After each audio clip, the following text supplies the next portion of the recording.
But yeah, it's hard being an entertainer. Sleepless nights, failing continuously. Man, failing is probably the hardest thing for me. I feel like I've been failing a lot, and I really want to succeed, but realizing that failure is a part of the process is something that you have to take inside of you and fuel it to go, because everyone has different timings. So I know my timing is different from anybody else. Some people make it at 18, 19, 20, 21, 22, 23. I'm 26, I'm in my prime. I'm in mid-20s. So it's like, for me, I feel like, damn, I'm getting older. I'm still a young kid, but I'm getting older. And this generation is crazy, man. Everyone succeeds kind of young now. So I just want to speak for a lot of 25-year-olds, 24 to 26, 27. Don't quit. I'm never going to quit. I don't care if I make it at 30. I don't care if I make it at 40. I'm not going to quit, because when you do quit, it leaves that space in your mind like, damn, could I have made it if I didn't? I meet so many older people. Like, I saw that video you reposted of J. Cole the other day talking about that. Man. That was you, right? I think that was you. Yeah, I posted that. Yeah, because that resonated with me so crazy. And it's like, I'm on my 10th try. And I damn near did feel like quitting last month, Was there like a specific experience? Like, what was the closest you ever got to be like, damn, maybe it's time to hang the towel up? When a lot of people, they're like, yo, why haven't you blown up yet? Why haven't you made it yet? You've been doing this since 2016. It's 2023. It's like been 6 years now. And why aren't you bigger than most artists? Like, your talent is ridiculous. And the first thing I say is I don't know. You know what I'm saying? But then the second thing I'll say is it's God's timing, because who's to say, like, what would have been if I made it at 19 or 20 or 21? You might not know how to handle it. Drugs, party, women, getting into certain dark sides of LA and deep shit, So it's tough, everyone around you has opinions, but it's like, I always follow me no matter what. And I believe in God, Yahweh. God always gives me signs and spiritual things in my life where I have to follow. So I know my road is different from everyone else's. You can't really compare yourself. And I feel like Instagram really kills you, bruh. For real. Because you wake up in the morning, and what's the first thing you do when you wake up in the morning? Dude, honestly, I feel like when I was at the worst place in my life, it was wake up, roll over, and go on my phone. And I feel like all of the bad periods of my life are highlighted by that specific thing. That's what I do. Yeah. I wake up, the first thing I do is go on my phone. And I still do it probably 4 out of 7 days of the week. Some days I'm more strong, though. Yeah, same, and then you strive to make those days every single day. Yeah. I saw this. I'm a big fan of the graphic designer for Brockhampton. His name's HK. I saw this tweet from him, like, it was a while ago now. I remember I was taking the train from LA to the Bay Area, and I saw this tweet from him, and it resonated with me a lot. And I go back to it now whenever I'm feeling uninspired or like I have to work harder. He's talking about, like, pretty much the tweet is saying, like, every single person's process is different. And then he, like, highlighted some people. He was like, this person didn't make it till they were 25. This person didn't make it till they were 30. And he was all like, stop thinking that everybody's process is the same, because it's not. That's the truth. That's the truth. That was me. Like, so I always, like, fuck, man. Like, when I was younger, I was comparing myself to other artists. Like, I started rapping when I was 16. I didn't take it serious until 2016, like my freshman year in college. I dropped out of college, by the way. And kept getting hurt for basketball, because basketball was my first love. And I dropped a song, and it just went viral on SoundCloud, like 100K plus views. That was the first song you dropped? Yeah. And I was like, yo, what the fuck? Like, how did this even happen? Like, my friend Big Bread from Rhode Island, shout out Big Bread, because he showed me a lot of love, man, in Providence. And he called me, and he was like, yo, bro. It's like, I'm sleeping too. Like, I was partying, I was fucked up. Woke up like, dude, your shit just hit 80,000. I was just like, no. I just dropped this shit like a week ago. I go on, it's at 80,000. I'm like, what the fuck? He's like, yo, you're gonna make it, bro. He's like, take this shit serious. And then he hung up on me. And I was like, fuck. And I was just like praying like every day to get to LA. And it actually ended up happening. What do you think like went right with that song? Honestly, man, I made that song, and that was like my first decent song. Every song before that was fucking garbage. It's fucking terrible. I still have them, those songs. I have every song I ever made. And listening back to it, the auto-tune was trash. And man, I remember when Playboy Cardi first came out, or Dope Boy, or Broke Boy. And him, Uzi, they were inspiring me a lot, like in that era. And I wanted my shit to sound like their shit. Yeah. So bad. And I tried my hardest to do that. And it just wasn't working out, bruh. Like, I had to find my own shit. So Drugs and 16 Seasons, those two songs that I released were like my own flow. And I guess that's probably why it popped, because it was different. But I was very influenced by Cardi and Uzi. And later on, Trippie Redd came out too. And those three, for that genre. That SoundCloud era, yeah. So, and X too. I cannot forget X Tentacion, bro. Like, rest in peace. Those guys, and Juice WRLD too. Those are Rest my in top peace. 5 that I've listened to from that era.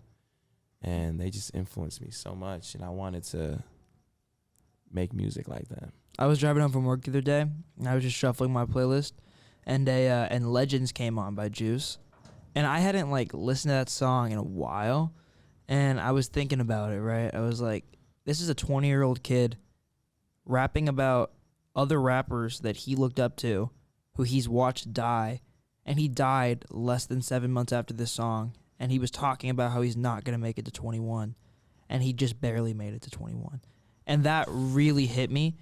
Because I turned 21 like 2 months ago, and I had never listened. Happy birthday, bro. Thank you, brother. Thank you. Belated. Thank you. And I had never listened to that song while being 21 before.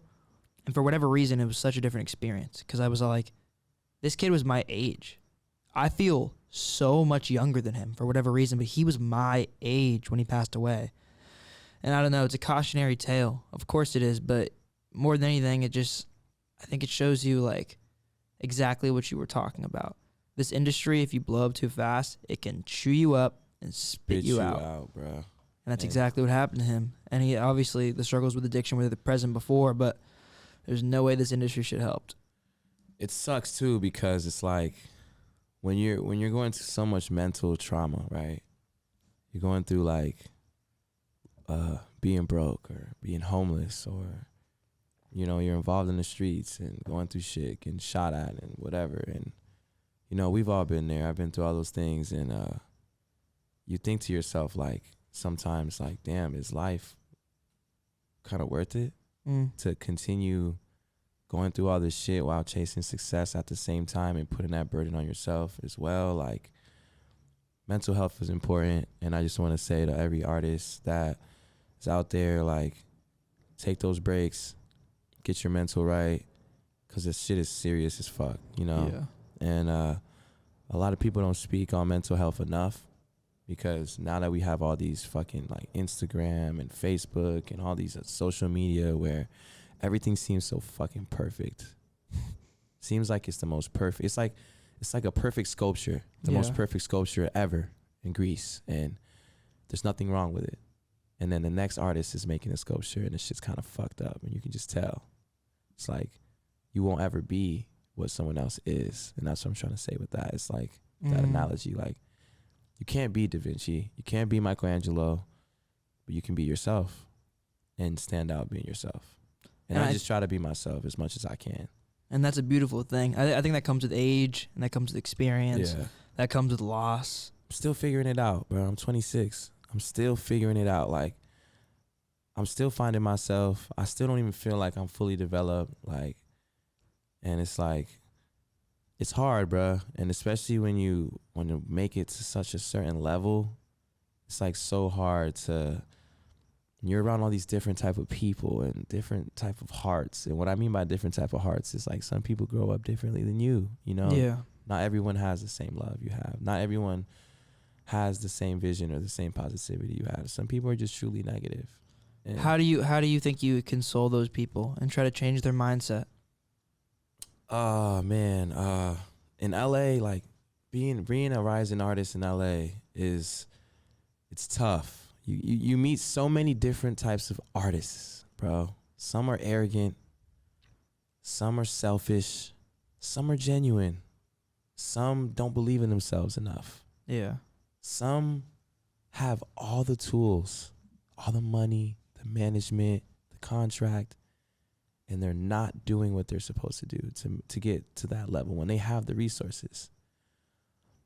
Being around all these different types of artists, I basically, I like conversation. So I always talk to everyone, regardless of their past, their history, or what they've done. I may hear some fucked up shit about them, like, oh, this kid raped, boo, boo, boo, whatever, at a party in a mansion. Or this kid scammed 10 kids for whatever. He scammed me. And these things may be true, but I'm a very open-minded person. So I'll speak to them and get my own sense. And try to understand. Yeah, and just by talking to them, my spirit will let me know, like, okay, this person is fucked up. And, I try to stay cordial with everyone. I don't like drama. I don't like beef. I'm not someone that, I've been through all of that already. Yeah. I've been through those times where it's tough to say, like, you go through shit with others and different things, and you want to stay out of that. You don't want to stay in that lifestyle. You don't. No. It fucks up your creative process. It fucked up mine. Being a painter, like, I look at my music like my canvas, and when I put my voice into the mic, I'm like a painter. So if I'm doing all these things that are taking me away from my creative process, I'm not going to create the best painting. So I try to stay in my own lane, and whoever attracts to me, I show love, but I know my energy cannot be given out as much as I would like to. There's sometimes I want to give my energy out, but you have to stay in your own zone. Like, don't get into their zone, and don't let their zone get into yours. You guys ever played Monkey Ball on GameCube? Dude, oh my God. You're the only Have you other ever played Monkey individual I've ever heard mention that game. That game is It's literally fire. like life. You know what I'm saying? Like, you're in your own fucking bubble, and Dude, you're racing I forgot to about win. that game. Monkey Ball was fucking It was shit. so fun. I was addicted to that game. I'm actually thinking about buying the GameCube, like next week. Damn, bro, buying you all just those games unlocked a again. whole memory in my head. I Bro. haven't thought about that game forever. Monkey Ball was my fucking game, bro. My cousin used to bring the GameCube, and my first console was the Super Nintendo. Yeah. This was like 2003 or 4. By then, the GameCube was out, PS2 was out, but my parents just honestly could not afford to buy me that shit at the time. So they bought me a Super Nintendo, and I was just super happy with that. But back to what I was saying, Monkey Ball is literally life. You're in your own fucking bubble. Excuse my language, because I know kids are going to be watching. And you're on this path, and you're all racing. Boom, boom, boom, boom, boom. And then one bubble crashes the other one. You're crashing each other, like trying to get each other off the path so you can win. That's how life is. Some people would try to crash you at your shit with their problems, their struggles. And I'm learning now at 26 years old that I have to stay in my own bubble and not let them take me off my shit. I just got to keep going. They're going to come. They're going to come. People are going to come. They're going to come. They're going to talk to you. They're going to, bring you into their world. Step a foot in the world. Okay, I'll show you love being here for a little bit, but I got to get back to my world. Your world is not my world. My world is different. So I really just felt what you said, because I feel like that's something I struggle with. I feel like I sometimes have like a savior complex, and I want everybody to be the best person they can be, of course. And I just, I just like, you want people that you care about to feel loved. You want people that you care about to be happy. And sometimes, I let it get to me that there's certain people who, I can't make feel happy or feel better in my life, But I suppose you're right. There is only so much you can do. And I think that's a lesson I have to learn, for sure. It's hard, bro. I've had so many different friend groups in LA, and my love is, I'm a Pisces, bro. Just show love. That's what we do. We show love, bro. And when you fuck our love over, we become very dark. And, so many people abused my love and abused the genuine heart that I had, And learning that let me know it's you just can't make everyone happy, bro. You just can't. It's impossible.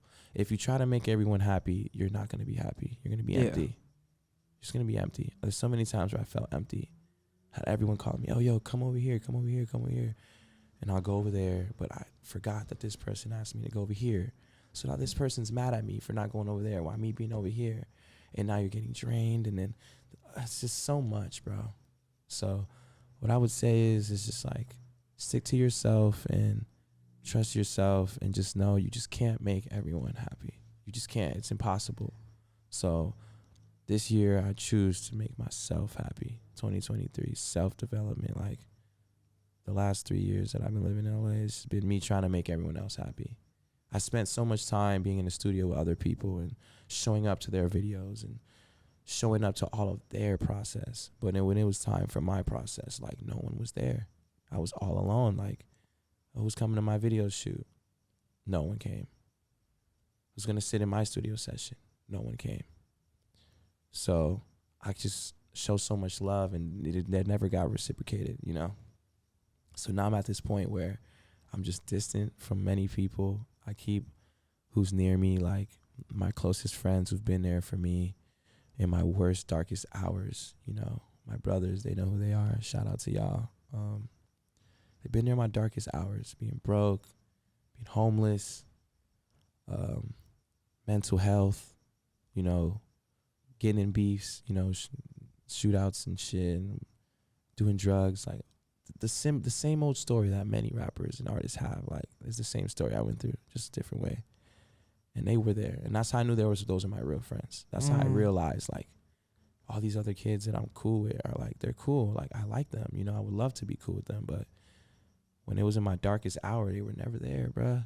They never called me. They never saw if I was okay. They only called me when they want to do something fun, and I realized that shit, you know. So I'm still learning to this day, man, trying to figure this shit out, trying to figure out my master plan, you know. Of course. I want to circle back to something you said in the very beginning when you were talking about questioning why you don't blow up and why you aren't getting traction. I was thinking about this last night, actually, and I think about this all the time. There's so many like musicians that I know personally that I'm fans of that I'm like, what are they missing? Like there's like one thing from the formula that isn't there. And then maybe if they had this thing, they'd be a gigantic success. But for now, they just have like a modest audience, you know? I've always felt like people look at that question in the wrong way. I feel like that question should be interpreted as an opportunity. And people interpret it as if something's wrong. Something isn't wrong, something's just missing. And those are two different things, you know? It's like, what do you have to tweak? What do you have to change? And that's part of like the beauty of being an artist and like working in entertainment and like trying to be successful. It's something that is really difficult to be successful at, and something that not very many people can do. It's like figuring out that formula, like solving that equation. That's like part of it. And I think like some people's equation just takes longer to solve, but that's why you got to keep going every single day. I agree. And that's why I feel like this year is like so crucial for me, because it's like I'm looking at it like I need to solve that shit, that equation. Like exactly what you said. That's how I'm looking at it. Like I gotta solve what I'm missing. Does it feel more pivotal this year? Like is there a reason why? Like is there like a sense of urgency more? Yeah, this year, this is the year that I feel like I'm gonna blow, but I have to align myself in certain ways. You know, I gotta work harder. I feel like I gotta work harder, even harder than I've already been working. You know, I work out a lot. You know, I record about 10 songs a day, and that's just only one part of it, though. Business aspect and finding the right people to work with. You know, I've been struggling with finding the right people to work with. But at the same time, I kind of feel like I just don't even need anybody now. I feel like I just got to put it all on me, on my plate. You got artists like Russ. Like, shout out Russ, man. Shout out Russ. This dude is independent, and he preaches like independence. It's like you don't really need anybody. And the old school formula of making it into the rap industry is send a label your demo. Yeah. You better pray that demo gets touched, because they get about 1 million demos a day probably. And they have one kid that's an intern sitting at the label listening to all these songs. And they'll tell me, hey, find the best song out of these 1,000 demos.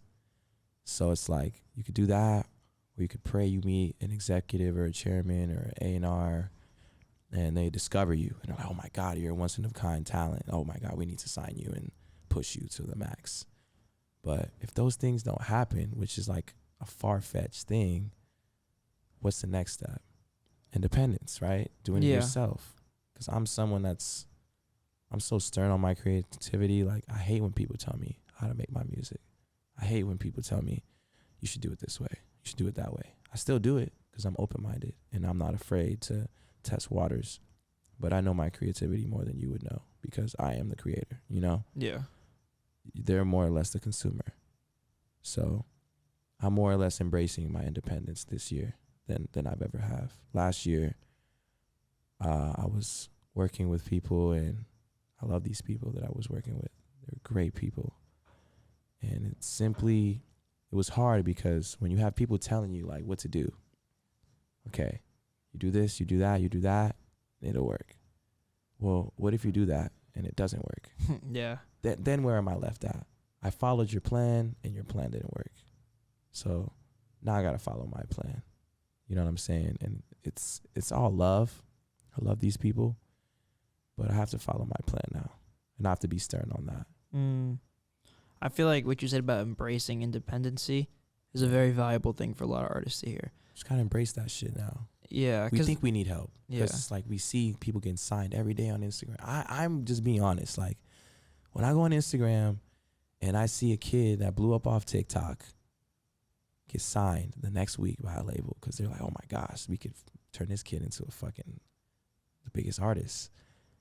And then I'm looking at myself and I'm like, damn, like I could have been that. But I also remember like my path is just so different. So finding your own, when you're an independent artist and you're finding your own way, it's the hardest thing. You know what I'm saying?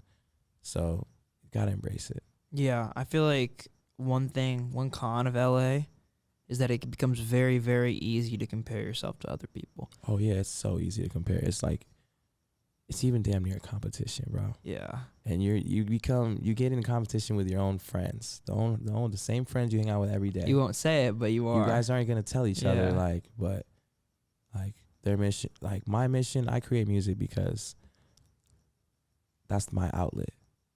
Now, I am very competitive, so I'd be lying if I told you I didn't want to make a better song than anybody in the room. I'd be lying. Yeah. Because I'm a basketball player first, and when I'm on the court, I want to kill you. I want to destroy you. I want to embarrass you. Yeah. So I translate that to music a little bit. Like I work so hard in making all these different genres of music because I want to be able to have my name just hold weight in any genre against any artist, you know. But it's not necessarily a competition for me, but I'd be lying if I didn't say like I want my music to be better. Yeah. I do, you know. And that really is the most beautiful way you can outlet that, I find. Yeah. Because think about it, right? Like that will to succeed and to be the best in every room can manifest itself in something so negative. But when you become a musician, that manifests itself in a more positive way. Yeah, it does. It's like when you're in the studio and there's 20 other people in there and you want to be the best, there's nothing bad that comes out of that. There's nothing wrong with that. Like always strive to be the best because you don't want to be the worst. You got figures like Kanye West. Kanye, he wants to be the greatest. And that's his mindset. And he's set in stone on that. He considers himself. He says, I am the greatest. I am the best. I am the greatest producer. I am. And like Mike Tyson. Or Mike Tyson, who wanted to be the greatest boxer. You ever Michael heard Jordan, the best basketball player. He didn't care about anyone else. Kobe Bryant, that's my favorite player ever. Kobe Bryant wanted to kill every single player on the court. He didn't care how many championships you had. He didn't care about your stats. His mindset was kill or be killed. Yeah. And that's what it was. And that's how I feel in the music industry. It's like either you have that or you don't. Not everyone's meant to be a star. You know, some players got to play their role. They got to be on the bench, 6-man. Some players got to be a center. Some players got to be the point guard. Some players are the star player, like LeBron, Kobe, Allen, you know, the greats. So the formula it's just crazy, bro. It's like all over. But I find that the second those star players forget where they came from, the bench player takes their place. Oh yeah. Oh my gosh. I've seen it. I've seen people start slacking. You know, they get the deal. You know what I'm saying? They get the deal. They got the 100K and up. They get the house. They get the chain. They get the car. And now they're content. They're content. Oh man, I did it. I finally did it. And now they're taking their careers kind of slow versus a guy like me that has no deal. I don't have a deal. So I want to take your deal. Yeah. Because you're not doing anything with it. You're right. And I'm not trying to say it arrogantly or be like an asshole by that. What I mean by that is I'm actually hungry. Because if I get that deal right now, I'm going to overwork myself to get to the next level. My goal is to be a legend. I want to be like Prince. You know, I've been in the studio and people compare me to Prince, the Juice WRLD, X, and certain artists. And for me, I look at it like, no, I want to be 8400 Jet. I don't want to be them. But at the same time, it's a compliment because these people are so great. So you give a guy like me who's so hungry for this deal, and these artists have the deal, and they're not performing. Like, having a deal is such a blessing, especially to get $100,000 up front, even though it's in advance. It's a blessing. I think it's a blessing, man. So important to be honest about the people you're inspired about. Man, read that second rule right there. We will never be like these music industry weirdos. I that's how I feel. And if it says if you're a fan of someone, tell them.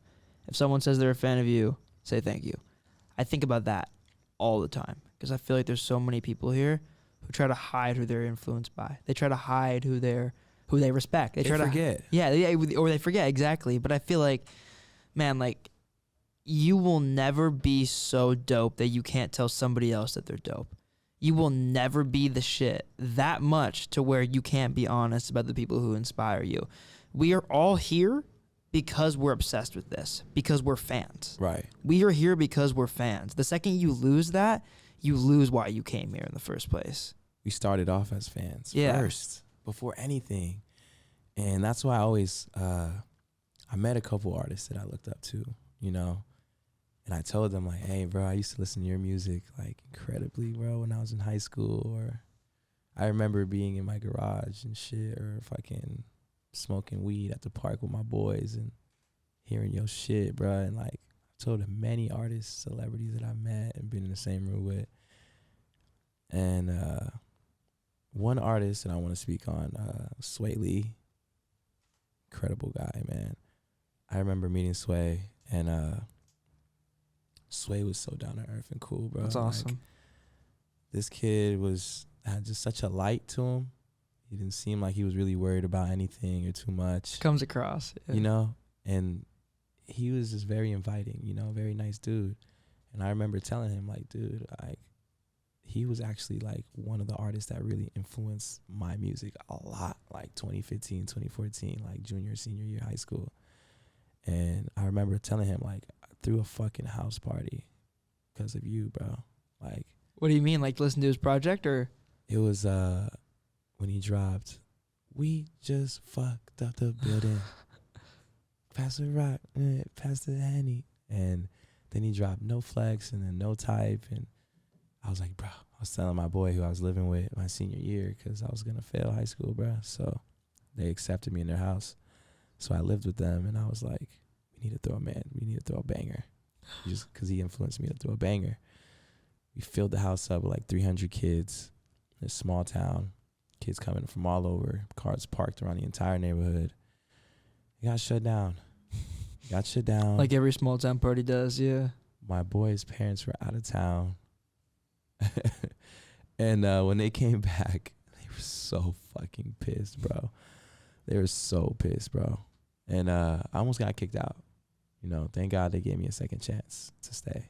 But forgiveness. They forgave. But yeah, we fucking ran it up. What town did you grow up in? I grew up in so many places. The place I spent the most time would be split up between New Jersey and Connecticut. So I was born in Jersey. I moved to Connecticut at a young age, middle school, high school, fifth grade elementary. So I spent most of my schooling in Connecticut. From Connecticut, I moved to Providence, Rhode Island. And from Providence, Rhode Island, I moved to New York, to the Bronx, with my cousin, who's now in jail for a very long time. And when I moved to New York, it made me realize, like, how much there was out there, you know? Yeah, it opened your eyes to what's possible. Yeah, New York really opened up my eyes, like, and I've been in New York my whole life, you know, because I have a lot of family in New York. So I took trips since I was a baby. Like, I've been going to New York my whole life. And it was just like, damn, like, this city is so huge. And that sprung the possibility of LA. Like, yo, I need to get to LA. For what I want to do, LA is, like, perfect for me. New York, I love New York so much. New York was, like, awesome. Like, fashion. The scene out there is so fucking dope. But LA just attracted me more. I've always dreamt of LA. I was in 8th grade, and my school teacher, she was from Santa Monica. Mm-hmm. And she was like, go to Santa Monica. You'll love it. And I remember her, like, on the map. Promised land. Just showing me, like, California's so beautiful, palm trees. And my parents are Dominican, so I'm 100% Dominican. They're island people. So I've always looked up to my parents, like, on island tip. Like, I want to be somewhere by the beach. And wow, yeah. where I grew up by the beach anyways. You know, I was a beach boy growing up too. So it was just like, LA is where I wanted to be. You said you were born in Rhode Island, right? No, I was born in Jersey. Or Jersey. So you went Jersey, Rhode Island, New York. From Jersey to Connecticut. From Connecticut to Rhode Island. From Rhode Island to New York. So how'd your parents get here? Like, where did they first come? You said, were they born in the Dominican? But yeah, my mom was born in Santo Domingo, and my dad was born in Banica, which is like a country ranch side of DR. They moved to America to give me and my sister a better life. I was born first, obviously. So when I was in my mom's stomach, they made that decision to come. Mm-hmm. Excuse me. But and they went to Connecticut? They went to Jersey first. Oh, yeah, so I'm getting the four mixed up in order. It's all good. So it was Jersey first, and I always had the hugest love for Jersey because we left when I was around like 8 or 9, so soon. And I wanted to grow up there. That was my home. Yeah. I was born there. That was home, my real home. Moving to Connecticut, I don't speak on Connecticut a lot. And I know a lot of people back in Connecticut probably feel like I just forgot about Connecticut, or, you know, it's just like I never felt like Connecticut was my home. How long were you there for? I was in Connecticut for a long time, like 13 years. Oh, wow. Did it just feel vacant? Like it wasn't you? I am a Jersey boy. Yeah. At heart, spirit, I am a Jersey boy. And also a New York boy too, both. So going to Connecticut, it was just a different environment. I didn't really connect with people much when I was out there. It was really hard for me to adapt to the scene. I met so many beautiful people. It's a beautiful place. It's very beautiful, nature, and they have a cool scene. But personally for me, I just never felt like it was really home. Although it is one of my homes. It is one of my hometowns. And I love Connecticut, you know, forever. Will always love Connecticut. But in reality, I just never felt like I was meant to be there. I felt like I was an outcast, always. You know, I was very popular, knew a lot of people. I was in the scene with people, and it was a ride. But I just never felt like, spiritually, I just never felt like it was home. So I always wanted to leave. I wanted to go somewhere else. Went through a lot of shit in Connecticut. I just wanted to be in a bigger city. I always felt like I knew I was meant for something bigger. What place were you in when you first found music? Like, first fell in love with music, and then where were you when you first started making music? I fell in love with music from birth, bro. My mom was a singer in church, so she would sing with me in her belly and shit, and stories of like all my aunts and uncles. Like everyone in my family plays music, does music. From my brother plays the guitar, my cousins guitar. I play the drums, the guitar, and the piano. Like my sister, clarinet, violin. We're all musically inclined. My entire family. So music has been there since I was born. But basketball low-key just took over, though. Like, that was what really caught me. Like, I fell in love with basketball. Same, man. But music just been there always. So when I finally started doing it, I realized, like, this music's always been there for me. So how can I forget this? I never have. I've always been with music, man. Music is just, like, my therapy. When I go through the worst things, I play some music, and I feel all right. You know, in a strange way, I think I actually relate to that a lot. I mean, in high school, I was hooping and stuff, but one thing I realized with music, very similarly to you, I think, is that there starts to get to a point when you're hooping or just playing sports in general where the competitive aspect of it takes away from your creativity and love of the game. Like there eventually gets to a point where it's like you have to be at this level at this specific time to continue the trajectory that gets you to a place where you're playing professionally. So there's that aspect of it. I don't think music has that. Music, everybody, like we were talking about earlier, everyone has their own path. And you can have so many different paths in music. You can make it when you're 50, you can make it when you're 15. The thing about basketball, you can't do that. There's a time window in basketball. Yeah, very small time window. I feel like after 27. 27 is the cap year for basketball. The absolute cap. There's been so many players that have made it from the G League to the NBA at 27. Jimmy Butler. And they played amazing for 3 years, like amazing, you know? And then they're done by 33, 32. They only had a 5-year career. But that's the cap, 27. You know what I'm saying? After that, it's like go overseas or you play in some other professional leagues in America. But that's the cap. Music, like you said, there is no cap. Like Jay-Z made his first album at 27. Yeah, which is Eminem wild. made it into the industry at 27. That was his first breakthrough. Rick Ross, he made it. Hustling. That song, he was like 33, 34. Yeah. DJ Khaled also had mounted his success around 27 to 28. So many artists have, music is different. It's like all ages are accessible. But in this generation, it's different now. That's true. Yeah. It's not like it was in the 90s or the early 2000s where hip-hop was more derived for older young adults, 25 and up. Now it's a young person's game. Now it's a young person's game. A few young kids back then, like Criss Cross. Remember Criss Cross? No. Remember that one song? Jump, a crisscross. Yeah. And they used to wear their clothes backwards and shit. Like, they're like the beginning. Or I wouldn't say the beginning. They were young, right? Because honestly, Michael Jackson was low-key the beginning of like a young kid he taking was like over. A kid.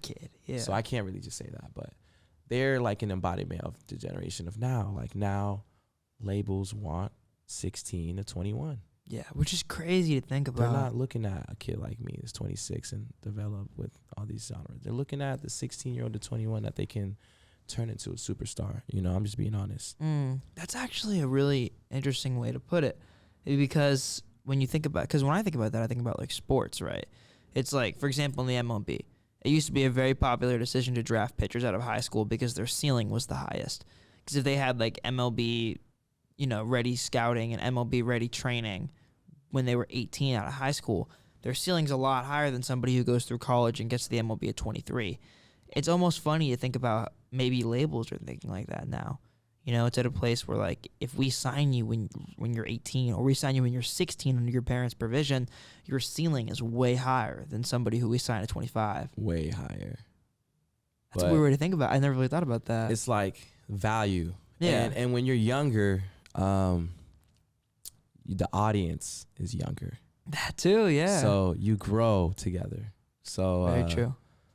Man, I'm trying to think of artists. Billie Eilish, for example, or Kid Laroi. Let's talk about Kid Laroi. Kid Super Laroi young. is like, what, 19? Yeah, and he came up when he was like 17, 16. And he had the privilege to go on tour with Juice WRLD before he blew. So he got to see the world, the lifestyle, Juice really I never want to dismiss somebody's success, but in a lot of ways, like Juice was responsible for a lot of Leroy's blowing up. He definitely played a big part, you know. So you got kids like Kid Leroy, and his fans are gonna grow with him. And they he's have. young, and they are, and the older he get, or Justin Bieber, who was really the first like of his kind, for our generation. And people to this day still love Bieber. True, they love him, and he's an amazing singer, bro. Like, you ever heard him play drums? I have not. I don't think I've seen him. He's a crazy drummer. I didn't know he was a drummer. I'm a drummer. That's my master instrument. So I love drummer. I used to watch this kid. His name was Tony. Was it Tony Braxton? Fuck. Well, there's this kid that I looked up to when I was younger. I used to watch his YouTube videos named Tony Braxton. He was like a 12-year-old drummer. Whoa. But this kid was phenomenal. Like 12 years old playing the drums like Tommy Lee. Jesus. No cap. That's insane. If you ever get a chance, just look him up. But this was way back in the day. He's older now. He's about probably my age. But man, that shit's crazy, bro. When did you first start playing drums? How old were you? I was in 5th grade. From 4th grade to 5th grade. Like I was telling you earlier when we were offset, we were talking about my brother playing Linkin Park, Panic at the Disco, Fall Out Boy. And this kid did not speak. My brother doesn't speak English. So he was just rocking, jamming out. That's incredible. And I was just like, music's the universal language, man. And I was like, yo, this rock shit is fucking hard. So 4th grade, I started searching all the rock bands, like all of them. I started watching so many documentaries on all the rock stars, the 27 Club, Jimi Hendrix, Janis Joplin, fucking Bret Michaels from Poison, Def Leppard. I graduated 5th grade with the Beatles song, Yellow Submarine. That's my cool. 5th grade graduation song. My 8th grade graduation song was Journey, Don't Stop Believing. I just got chills, bro. So when I heard that song, like 8th grade, the emotions, bro, that I felt from Don't Stop Believing, graduating 8th grade, I felt like I was in a movie. And not only did I feel like I was in a movie, a part of me wanted to cry. Yeah. It just made me want to cry. I don't know why, but not cry of depression, but like cry of joy. Like, such a small town girl, hey, living in a lonely world. Like, it really is like, it just make you feel like you're in a movie, and it's like the success of me graduating. I was going to fail 8th grade too. Yeah. I was going to fucking not graduate, fail 8th grade, damn near didn't make it past 5th grade. Somehow, some way, I fucking made it by. It really is like that song does encapsulate like the old tale of like the comeback, like the underdog. The underdog song. You know? And everybody's attracted to stories like that, man. I know I am. I went and saw a movie with a bunch of my friends. I was back at home like a couple weeks ago for the holidays, and we watched this movie called The Whale.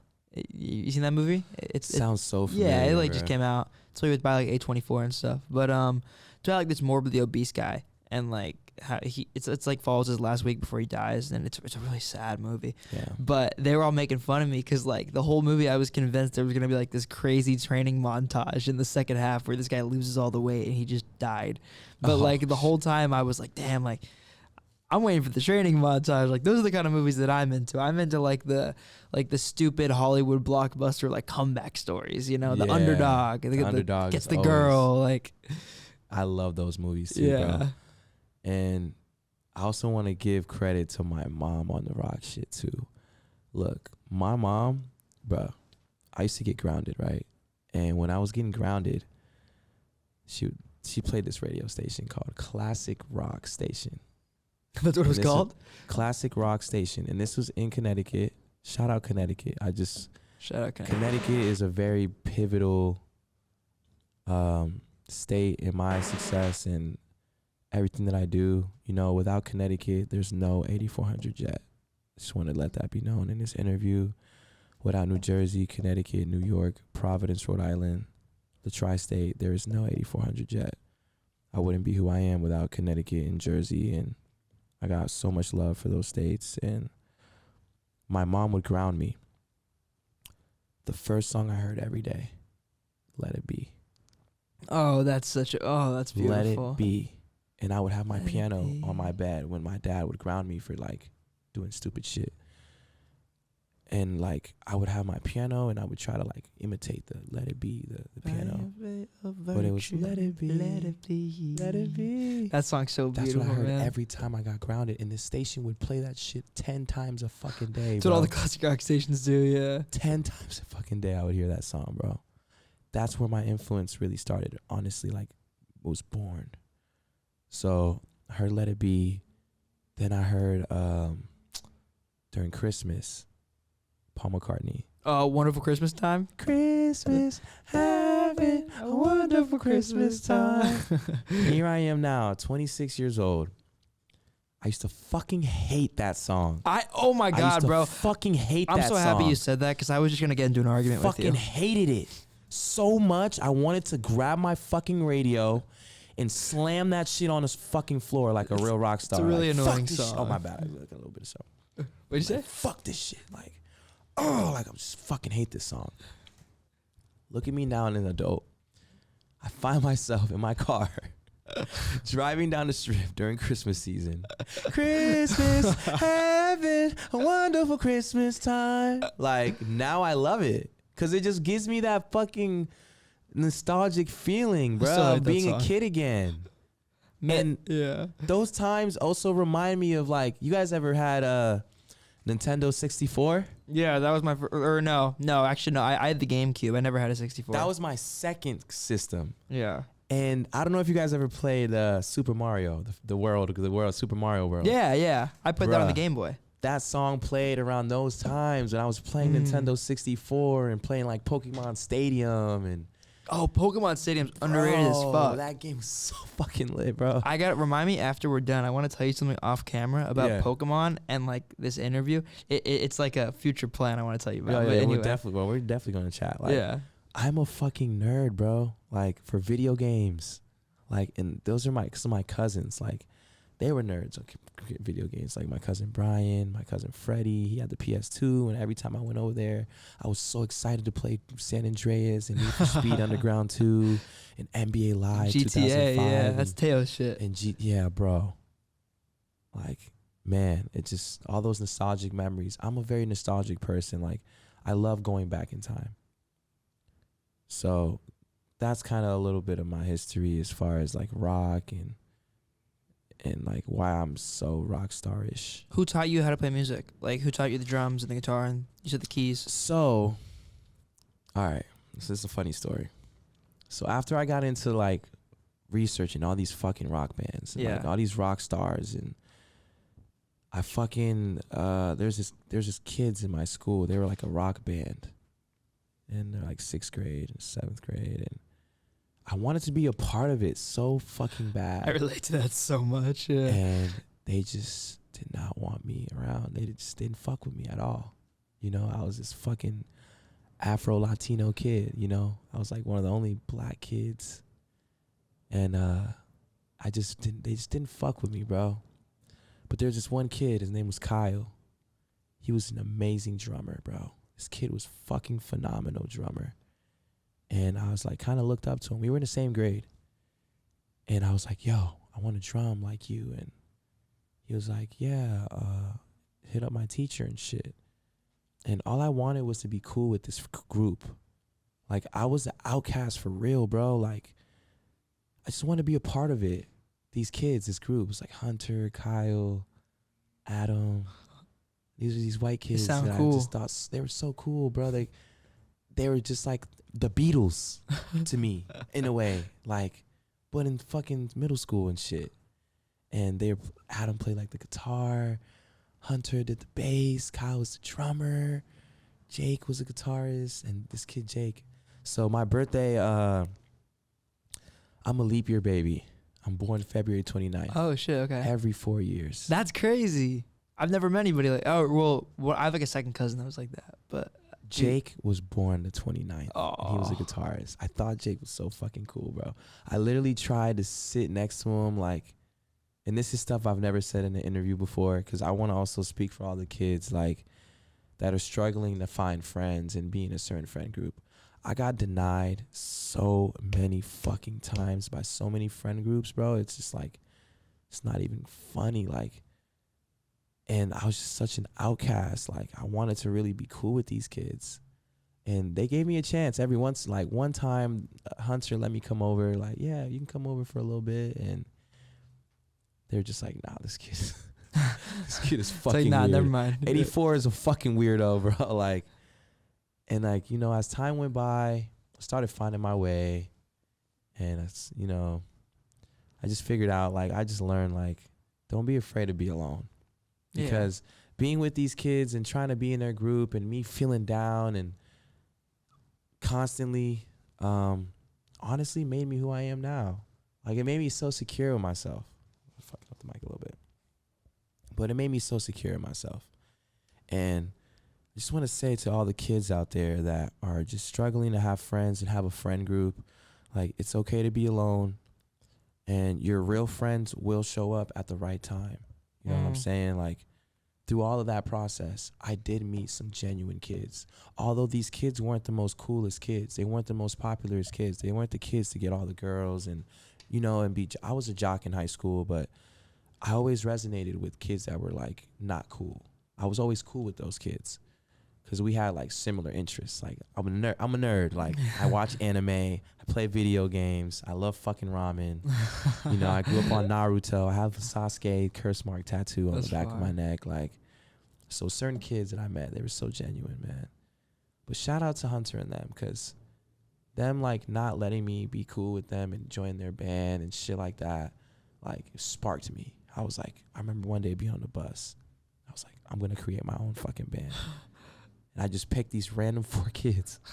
And I was like, they were nerds. And I was just like, you guys are going to be a part of my band. We're going to be our own fucking band.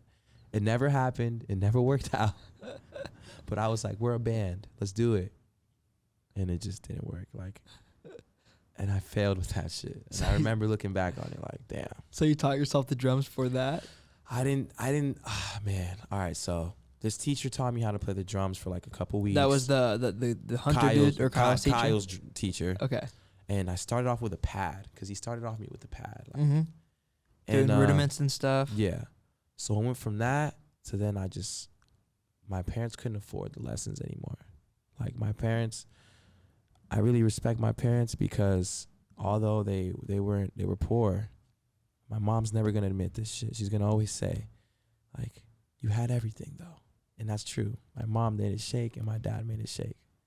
But I knew we were poor. That's beautiful. You know what I'm saying? I knew as a kid, like, we don't have much money. That's a great thing. That's a great, like, example of good parenting, I think. They're great parents. Like, that's awesome. You know, my dad did leave me when I was 12. I haven't seen him since I was 12, but I still love my dad. And he was an amazing parent for the time that he was there. He taught me very valuable masculine man lessons that I needed to learn as a man early on in life. And my mom would never admit this, but yeah, we struggled a lot. And going to school, being fly, and like a lot of kids just, they never knew my story. I wasn't very open with telling people what I was going through, but I was very angry. I was a very angry kid. I was very angry. Cussed out teachers, got in so much fights, like, you know, the good old I don't have shit story. Like, I'm mad at the world because the shit I want, I can't get it right now. So back to what we were speaking on. What were we talking about? I lost track. How you learned to play the drums? The drums. So I couldn't afford the lessons no more. And that's what happened with piano. I was a nice lady was teaching me how to play piano. My parents couldn't afford the lessons anymore. So my piano skills went out the drain. I literally taught myself how to play drums through church. Oh, wow. That's a lot of people do that, learn that way. So I became a drummer in church. Every day I was like modeling myself after like Tommy Lee. Hell yeah. I loved Slash from Guns N' Roses. Dude. Slash from You ever Guitar seen him Hero live? 3. No, I saw him live with Miles Kennedy and the Conspirators. Bro, I want to meet Slash. He's insane live, bro. He's so old, but he still has like so much presence. Ozzy Osbourne is like that, where he's like in his 70s. He's still fucking touring and like crazy train. He put like, out an album crazy. like last year. Yeah, he's fucking like, that is my dream. Pretty nuts, man. To be 70 and still doing this shit. Yeah. I'm not in this shit to do it for 5 years, and I really love music to the point where I just want to be doing it until I can't do it anymore. Longevity, length, long time. It's a long game. It's a long game. So yeah, in church, I was playing drums, and man, bro, I was getting really fucking good. like to the point where a couple church bands were like, we want you to go on tour with me, like travel. With like a church band? Yeah. Oh, okay. Yeah, they wanted me to travel from church to church from like 12 to 14. That's cool. So unfortunately, a couple kids kind of like ruined church for me, ruined the experience. So I wasn't fucking with anymore. I was kind of getting bullied in church. I got bullied a lot growing up, bro. For real. Like a lot. But I'm happy I got bullied. Why? Because it made me just such a fierce dude now. Like all those, like some kids take it differently, you know? I took it as like built up anger, built up armor. Like I was becoming a warrior through all the bullying. One day I just woke up and I was like, I'm tired of this shit, bro. I'm fighting back. You know, I told my dad, like, yo, kids are fucking making fun of me. So I'm Spanish and I'm black. I look black, but I'm fucking Spanish. And I dealt with a lot of racism in school. I dealt with so much shit. One day I woke up and just became a fucking demon, bro. I started beating everyone up. Started punching motherfuckers out. There's a couple times I got beat up. I didn't win every single fight. But people were respecting me for having guts. This kid got heart. He's got heart. Gotta respect that. And no one knew to really fuck with me after that. But a couple people that were bigger than me, older than me, of course, you know, would test me. And they kind of knew they could beat me up because they were older than me, which is just life, you know. Yeah. You fight someone older and bigger than you. Like, I fought my older brother. My older brother was fucking huge, bro. He was like 6'2", 220. How much older is he? He's 4 years older than me. So he's 30 now. But when I was 14, I fought my brother. He just fucking terrified me. But I fought back. I grabbed shit. I didn't give a fuck. I was like, you know what? I'm not going to let this big motherfucker just boss me the fuck around. Like, I'm going to hit this kid with a vase or something. Like, I don't give a fuck if you're my brother, you know? So it's just like all these big people. But I never took it to the point where, like, now people will shoot you. You know what I'm saying? Now it's like people get bullied and their mental health is fucked up. They go and shoot the school up, or they'll go shoot the kid. Or back when I was growing up, it was like that, but it was like still hands and shit, you know? The question that when I think about this comes to my mind, it's like, how do we, like, because I don't know if there's a way to stop bullying. There isn't. Like, I don't know if I feel like it's impossible. It is in human nature to be intolerant and mean and not accepting of other individuals. Tribalism is a part of the human nature. I don't think it's possible to fully eliminate it, but it's like, at what point can school step in and like try to help kids that are getting bullied? School can't do shit. The school will tell, oh, you're suspended. Do you think there's any solution? I don't know, because there's shitty parents out here. I think that's key. The main thing. Yeah, some kids don't have a mom. You know, unfortunately, sadly, their mom passed, or their mom's a drug addict, or their mom is a whore, or respectfully, I'm just being honest. Like, there's some kids that don't have their dad, like me, who just grew up angry when my dad left. And it's just uncontrollable at that point. You go to school, you're just mad at the world. You're mad at everyone. And when you're a kid, no one understands you. I was there. I was a kid. Like, I couldn't express my emotions because people just tell me to suck it up. My dad was fucking such a strict and, narrow guy. He'll just tell me to suck it up. Suck it up. You're a kid. You don't have no worries right now. You don't got to pay bills. You're just going to school.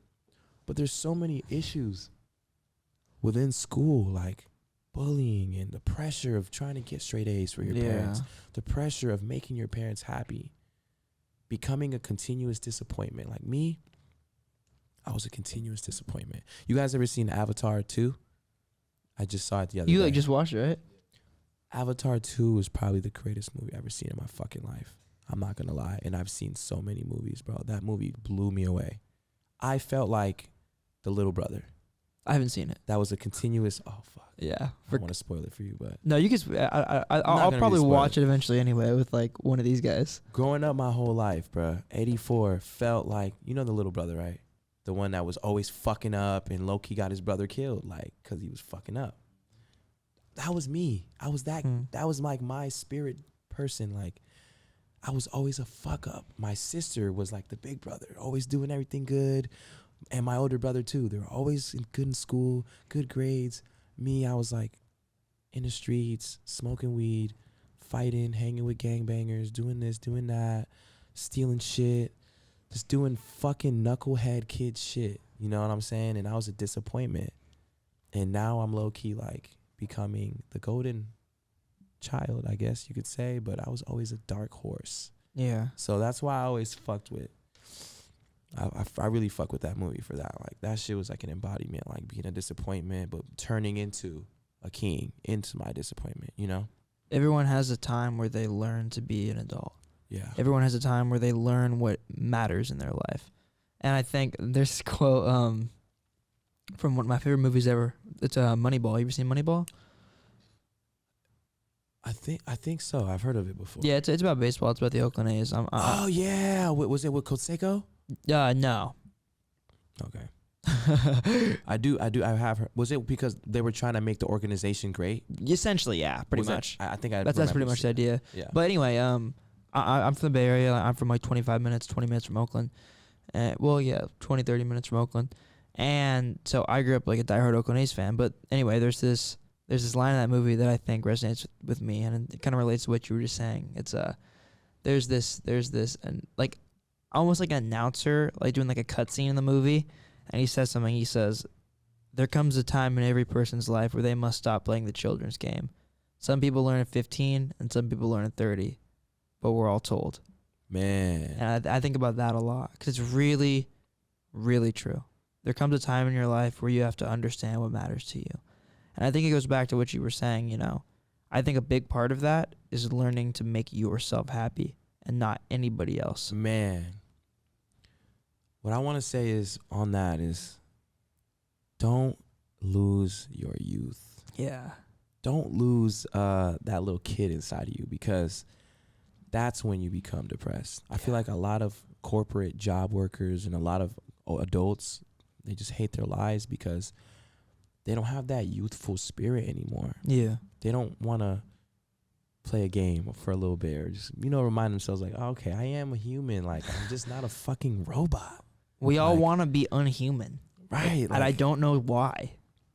The society's moving towards that. Like, robot shit. Like, no, like, go on a vacation. Go hang out with your friends for a weekend. Like, get drunk. Have a good time. Like, life is short. Of course, work hard. And be safe, yeah.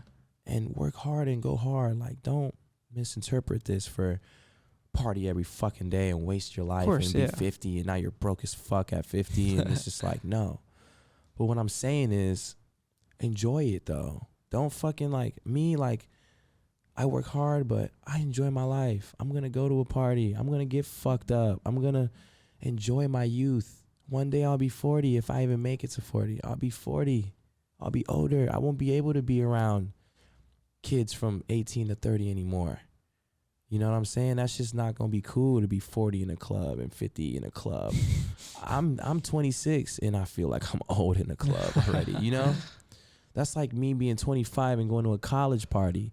That shit's out of pocket. But you'd be surprised, man. I know. Like, there are weird. Trust me. I grew up in a couple small towns where 23-year-old dudes were fucking on 16-year-old girls, and gross. I thought that shit was disgusting when I was 16. Like, you're excuse my language, dude. You're 23.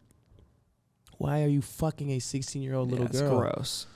That's fucking disgusting. Well, but also, why are you putting yourself in that environment when you're in like you're an if you are now. 25, why are you going to a college party? Literally, like, all right. So I actually went to UCLA like a month ago with some of my friends. They're like, oh, let's go to this party. It's gonna be lit, frat party. Growing up, I always loved frats. Like, I had so many frat homies. Like, when I was in college, I went to all the frat parties. I was cool with the frat presidents. Where'd you go to school? I went to CCRI Community College. I went to Gateway Community College. And I had a transfer to University of New Haven. Oh, okay. Transfer there, didn't work out too long. It's a private school. The funds were just fucking ridiculous. It was like $70,000 or some shit like that to go to school there. It's fucking crazy. So it didn't work out. I tried to play basketball there. Tried to play basketball at Gateway. I played on a couple those 3 college teams. So, tried to make it work. But when I went to UCLA, I felt like I was out of place. Yeah. I left immediately. I got on campus. Saw little ass girls. Like, I'm so mature mentally. Like, when you're mature mentally, little girls aren't cool no more. Like, of course. you know what I'm saying? Adult. So when I'm seeing these little college girls in groups walking around and like having their little girl vibes, I'm like, oh fuck no, get me back to adult world, like get me out of here, like this ain't me. I left immediately. I wasn't fucking with it. I just don't feel right being around girls that young. Yeah. But, That's probably a good thing. That doesn't feel right to you. I got a little sister. She's Yeah. like 10 to 12. My other younger sister, she's a year younger than me. She's 25. Like, got aunts, little sister. Like, it's just not cool to me. I like older women, if not women my age, if not maybe a couple years younger. Yeah, I feel you. I'll say it like that. Like, when did you? Okay, so there's New York. You go to college. Was LA an after college thing? When did you first move to LA? I moved to LA in 2019, May of 2019. And so after University of New Haven didn't work out, trying to get everything, solidified. I really tried, like, get in with the basketball team, and it just didn't work. Didn't have the funds. My grades weren't good enough. And the craziest part is, I'm going to say something that nobody really knows. I started off on campus at UNH and, like, all these campuses, like, just kicking it with the homies, staying in their dorms. I didn't even go to school there. I was just partying and going to their dorms, staying with my homies. And that's how I realized that I wanted to go to University of New Haven. I was there first, coming from Gateway College, like from community college, taking a bus up the street, staying with my boy, going on campus like I was going to school there. Like I was acting like I was a student there, like bagging bitches, partying and shit. And like, that's when I was like, damn, I actually want to go to school here. So I tried. I didn't get accepted. It didn't work out. I was playing with the basketball team in the gym and trying to get in with them. I had a homie who was also with me going to Gateway. We both was always going up there to play ball, but it just didn't work out. So college wasn't good for me. I knew it wasn't my thing. And shortly after I dropped out of college, it's when music really went serious. Now I'm just like, all right, I need to take this shit serious. It's going well. I'm blowing up on the cloud. LA. I need to get to LA. I'm watching Adam 22 on No Jumper. I'm watching Uzi Cart. Like, everyone's blowing up. I'm seeing YouTube videos of all these artists being in LA. Early SoundCloud wave. Yeah, bro. And that's when I was like, I really want to go to LA. Like, I had a couple friends that were artists that were blowing up in their town, and they were going to LA just for vacation. I'm watching them on Snapchat. And I was just getting really inspired to get to LA. Really wanted to get to LA so fucking bad, bro. I prayed for it like every day of my life for like 9 years. And then I met this kid. He was honestly my friend first, but he saw my talent and he decided to manage me. And he invested a good amount of money into me. And we ended up moving together to LA. And that's how it happened. Like, we drove across the country, 7 days, slept in a whip, and we took a day stopping, like, stayed in like 5-star hotels and shit. Like, but yeah, man, we thugged it out, drove across the country, and when that happened, I just knew, like, God answered my prayers, and I knew it was gonna be hard though. I didn't know anyone. I knew I was gonna have some trials though, but I just didn't care. I was just like, I just want to do this. I gotta do it. How did you like start to grow that network and meet friends? Like, how did you first start to meet people out here? What was your first move? Great question, bro. So basically, I would hit the club. So me and my first manager, we would hit One Oak. We'll hit like Playhouse, or I think it was called Playhouse. Like, we was just hitting clubs. We're meeting promoters, getting sections together and filling it up with girls and shit, tapping in with some girls, met a couple homies. Then from that, really where a lot of my friends started out was Venice Beach. Mm-hmm. Venice Beach played a very pivotal point in my life in LA because I met a lot of cool people there. And once I met those people, I met other people. And I met a lot of my friends through the people that I met at Venice Beach. So I want to say, like, shout out Venice Beach. It's one of my homes. Like, I really love Venice Beach. Shout out Venice Beach. And when I do make it, that's going to be a place that I will take care of as well, because they accepted me with open arms in the community. You know, I slept on Venice Beach floors. I was homeless a couple times. Not afraid to say that. It's a part of the journey. And Venice Beach just was so welcoming, you know. So shout out Venice. But yeah, I met a lot of people through that. Then from meeting that, I met one homie from Boston who knew me back home through another friend. Oh, wow. That lived in LA. And then it started. That's how the networking started crazy, was through my boy Jake. Shout out Jake. Shout out Jake. He's a rock star kid. White boy with the awesome rock star music. I'm going to play you his shit after we're done. Yeah, for sure. Jake introduced me to a couple friends, and then I started partying in mansions every night. Boom, from that one friend. Boom, boom, boom. Then I met these people. Then I meet these people. Then I met this producer. Then I met this person, this artist. And now I'm starting to get jumped into the scene. And that's how I got into the scene, really. Wow. As far as partying-wise and networking and knowing people. And it was all through partying, really. Clubbing and partying. How long after that did you feel like you actually had a network? Like, did it take a long time? It took me 2 years. Or even like a close group of friends, I guess. I found my close group of friends mid-2021. Oh, wow. So I was homeless working at a T-shirt shop. What happened? So I met this kid. So when you originally moved here, that situation you were living in didn't work out? Yeah, man. So unfortunately, you don't have to speak on it if you don't want to. it's all good, man. I'll just speak on it like in a encoded way. Basically, me and my manager at the time, we just weren't seeing eye to eye about certain things anymore. I was kind of trying to rush the process to get to the top. I wanted to just blow instantly. And he wanted to take his time, which now looking back then, like, he was kind of right. We should have just took our time and to get to know things. And I was just ready to, boom, head first into the industry. Like, let's go. Like, I'm ready now. So we weren't seeing eye to eye. And unfortunately, we decided to go separate ways. And I went homeless after because, I mean, I was his artist. So he was, you know, taking care of me. And to this day, I appreciate him. Very beautiful person, very beautiful soul. He showed me a way of life that not many people would show or give out. You know, I've had many of those people in my life that showed me like a beautiful side of life, like when you do have money. And this person, my first manager, was very, very generous, very beautiful soul. You know, we haven't spoke since then, unfortunately, but I just do want to say that I do appreciate him. Beautiful person. Like, this kid is a very big part of my LA journey. If it wasn't for him, I probably wouldn't have been in LA. I didn't have the money to move out here. He did. He made it happen for us.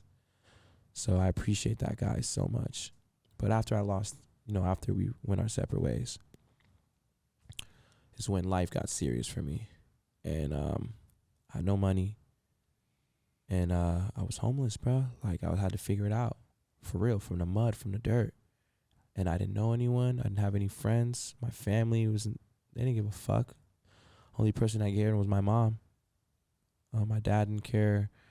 My cousins didn't give a fuck. They never sent me $1. They never, you know. So I really had to do this shit all by myself, bro. I figured it out. Like, every day I was just screaming. I'll wake up homeless on the beach, go to the water, scream. Oh, God, why am I fucked up like this right now? Something in my spirit was just like, God was just talking to me through the ocean, through the water. He was just like, you're going to be okay. You have to go through this. You're going to be okay. 2 weeks later, after being homeless, I bounced from like crib to crib for a little bit. And then I ended up back on the streets again once the opportunities of staying in these cribs were gone. I met this one kid, one of my best friends out here, Seymour Doe. Shout out Seymour Doe. Shout out Seymour Doe. He's an artist also. He took me in, man. And Seymour Doe was vouching for me. And it was a crib, like, it was like three guys living there already. This one small 2-bedroom apartment.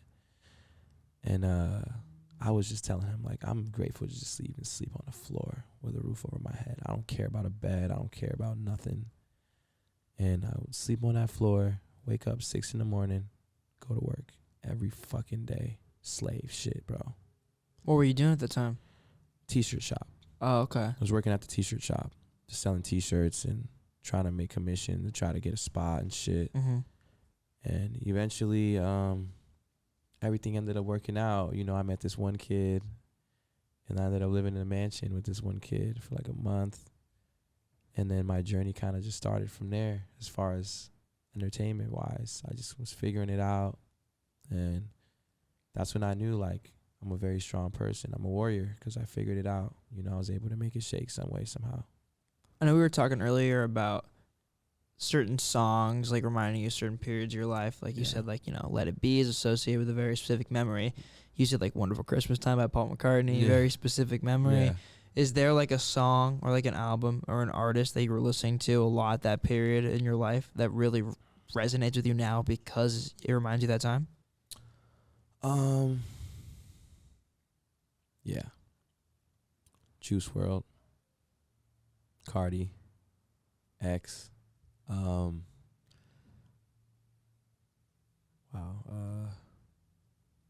myself. There's songs that I was making. Yeah. That reminded me of certain periods of time in my life that I could never forget. Of course. So those artists plus myself, yeah, man. Is that 2016 like SoundCloud wave with Juice and X and Cardi? Well, I guess Juice is a little bit after, but with like, you know, Cardi and X, etc. Perp, Pump, all those dudes, like the original SoundCloud wave. Is that still a lot of the music that inspires you? Or, because the thing is, like, you make, I mean, I suppose now we should get into, if we covered just a lot of your stories, we can talk more about your music. Yeah. But the thing is, like, with your music, like I was telling you before, like, I'm pretty jaded. I hear a lot of music, and I hear so many artists like, I'm genreless. One, I've never heard you say that, but two, you really are. Like, appreciate that, yeah, man. of course, brother. Thank you so And much. not even saying that to gas you, just because it's like, you really are. Like, there is no box you can put yourself in. You make reggaeton music, like, you make, like, electronic type hip-hop, you make rock music, and you also make versions of all three of those things blended together. So, what is your main musical influence? Like, do you listen to all those kinds of music, or do you not listen to all of them? So, my main musical, let me get some water real quick. Oh, yeah. Shout out H2O. Good water. All right. So, I'm going to tell you my musical influences. Please. Lil Wayne, Wiz Khalifa, Soulja Boy, who else I loved a lot growing up? Tupac, Linkin Park, for sure, Metallica, fucking Def Leppard, Led Zeppelin. Honestly, my influences are like 20 to 30 deep of all these different artists, bro. So many of them.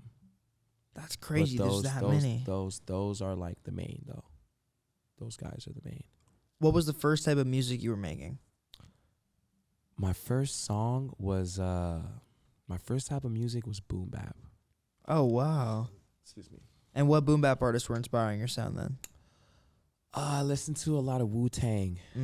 Wu-Tang Clan, The Format, like AZ. You ever heard that song by The Format by AZ?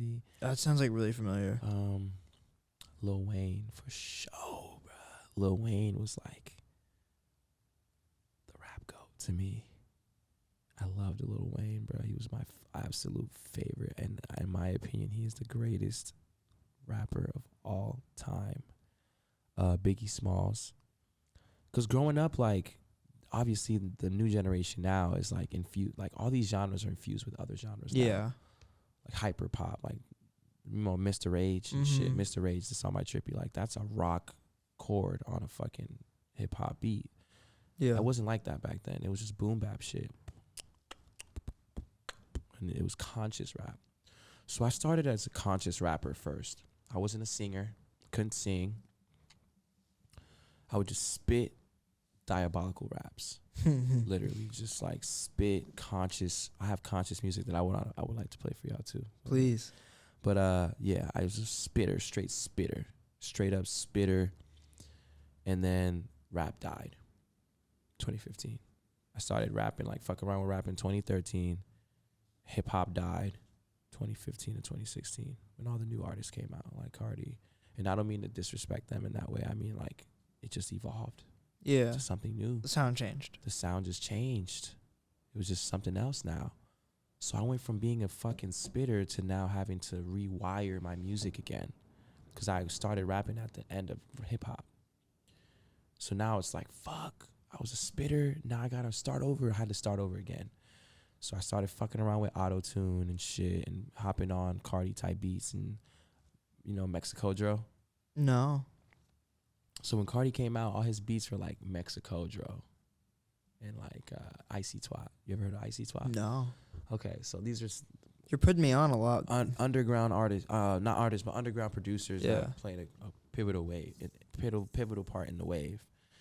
And I would hop on their type beats and try to create like similar shit to Cardi and Uzi and shit. And Don Cannon. Mm-hmm. Don Cannon and Molly Raw. Like those were the four Yeah. I was looking up type beats. And I would find some, try to do it. Sounded fucking horrible. And then I made drugs. Sipping 30 out the cup.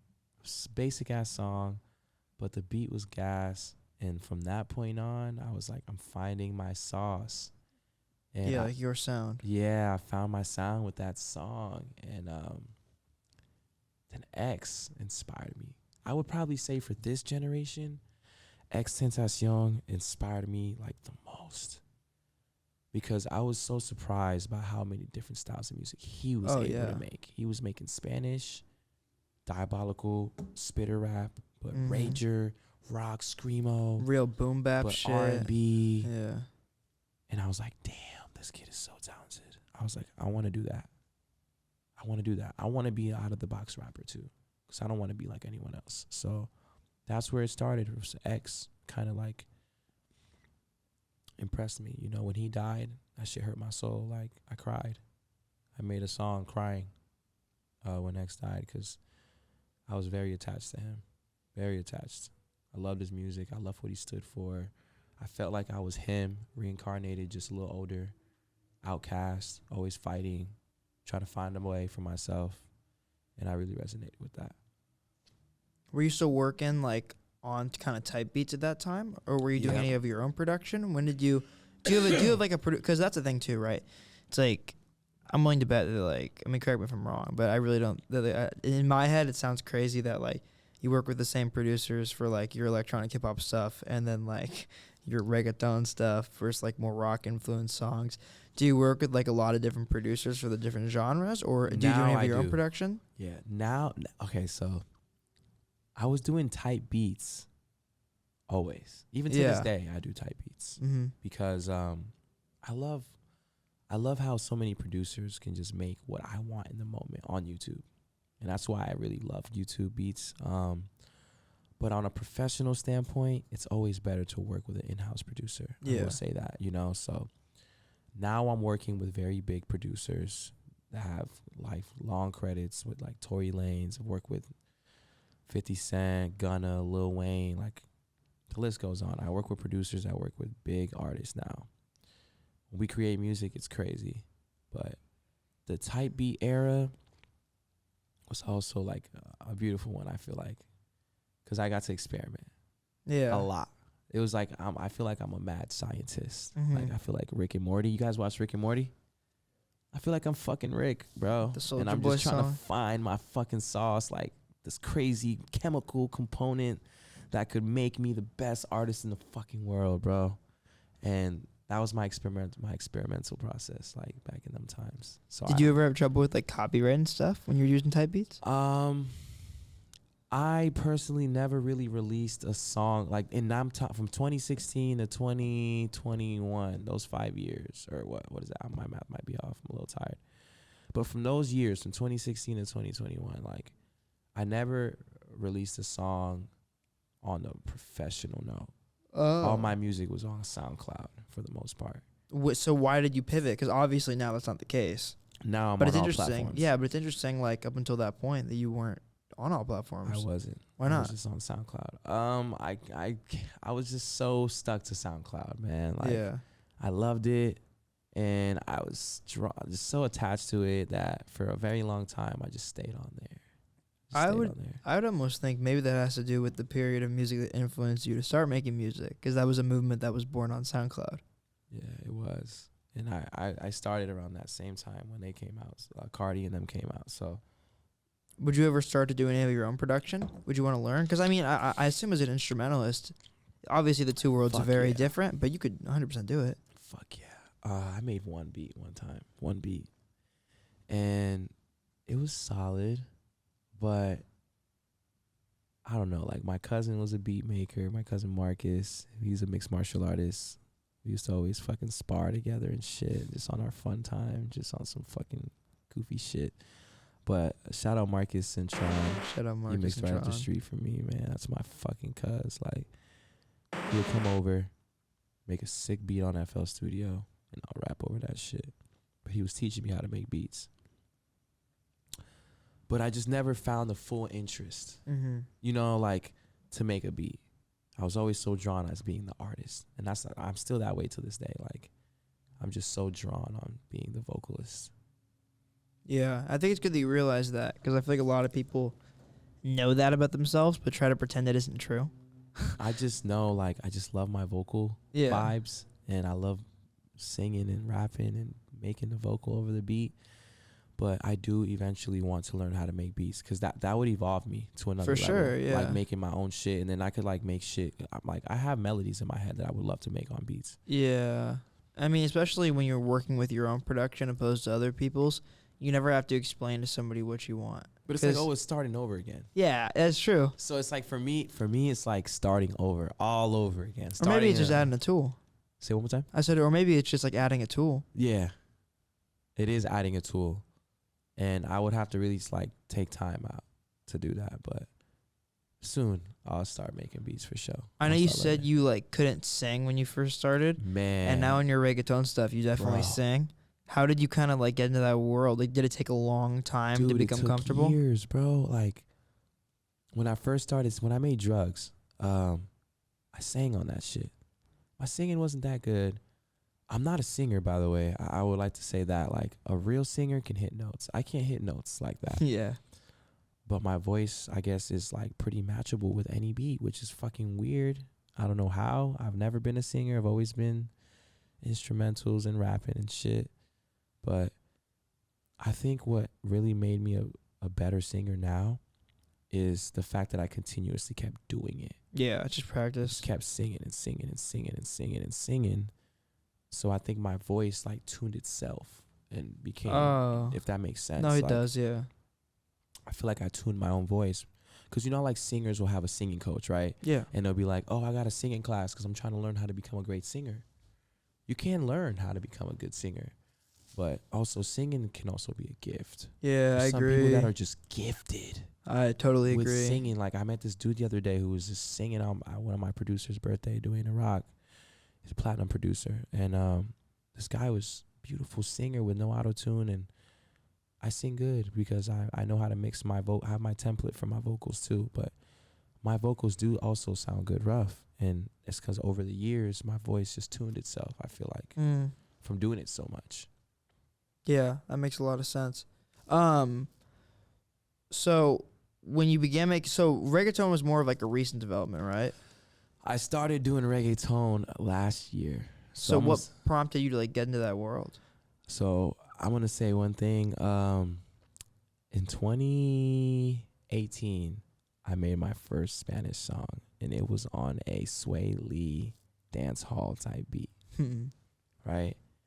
With my boy Rashad. We're just fucking around. He was like, yo, you're fucking Dominican. Why the fuck don't you make Spanish music?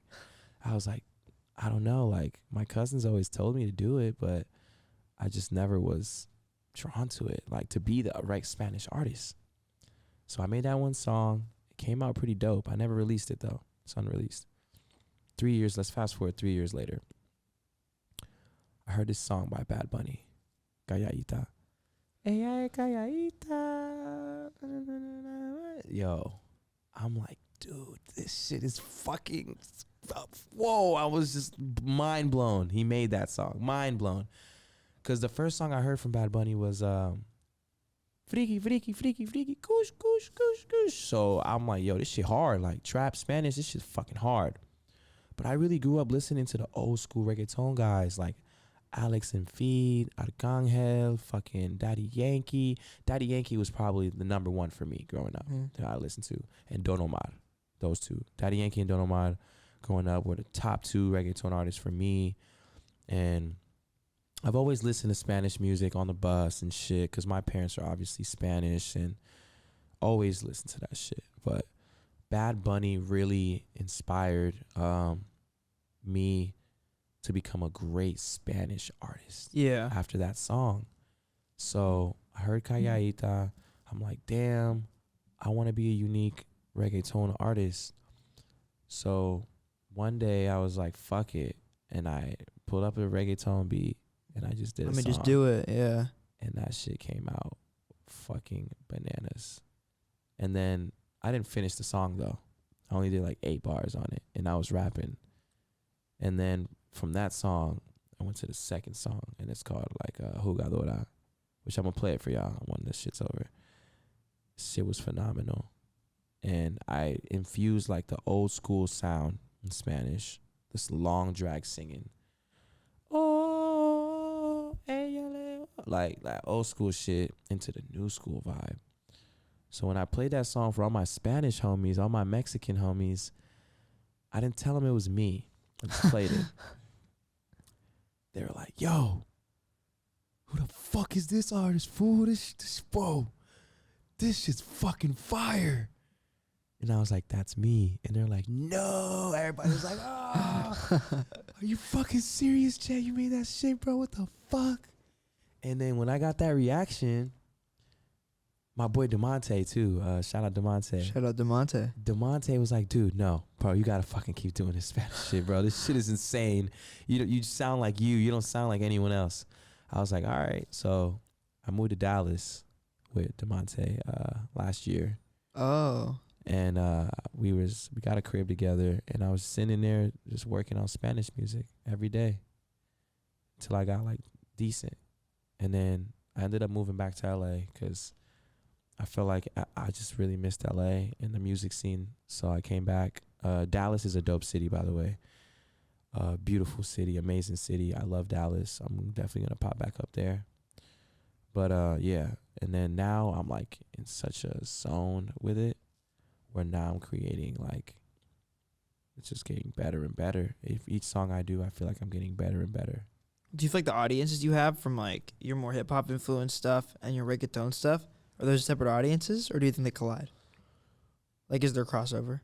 I feel like it does cross over now because like all of my following, they all followed me because I feel like I got a lot of my following off my SoundCloud into now all my platforms, and my rock infused music raised a lot of crowd too.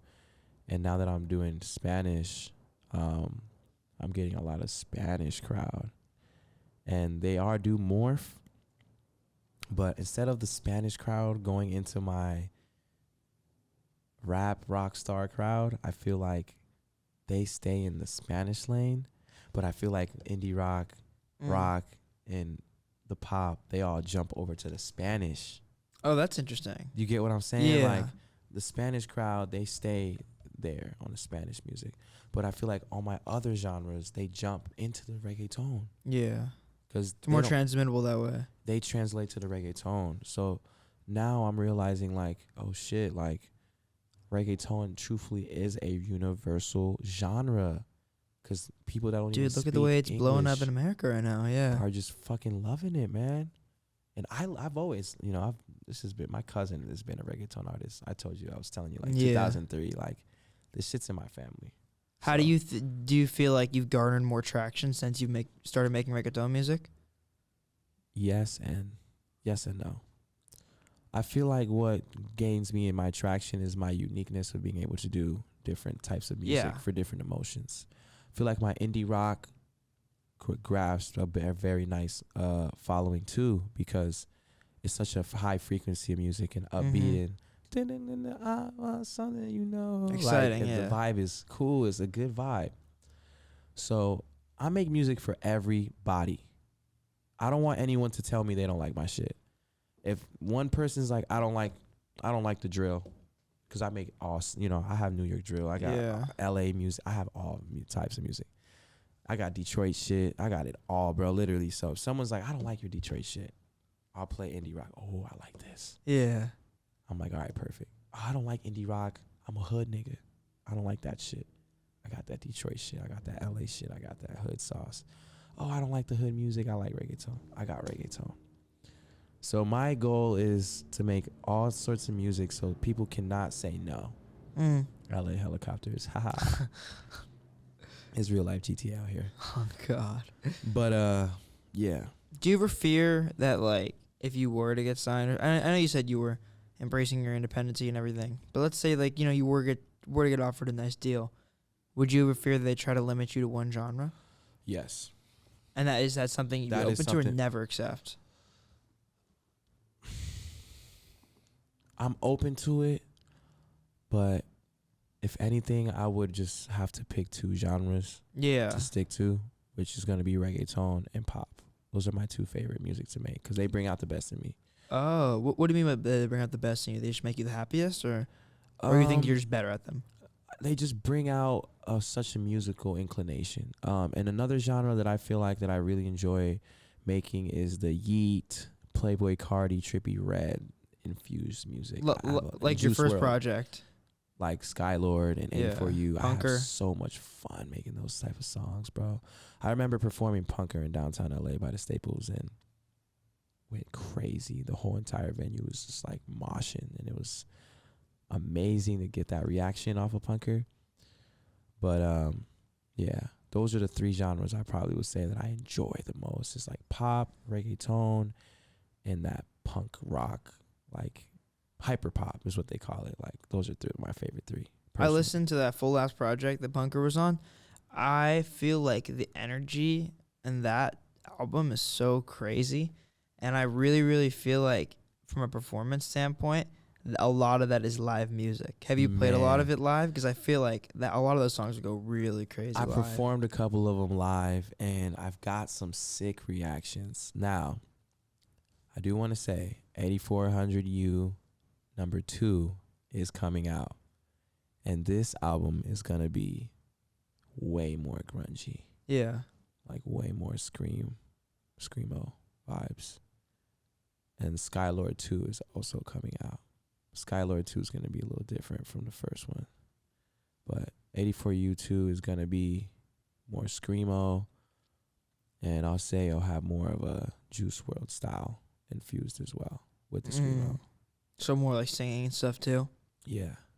When you go into the studio on any given day, do you go in and you're like, I'm going to make reggaeton today? Do you go in and you're like, I'm going to make a rap song today? Yeah. So you go in with that intention and never just like, you're like...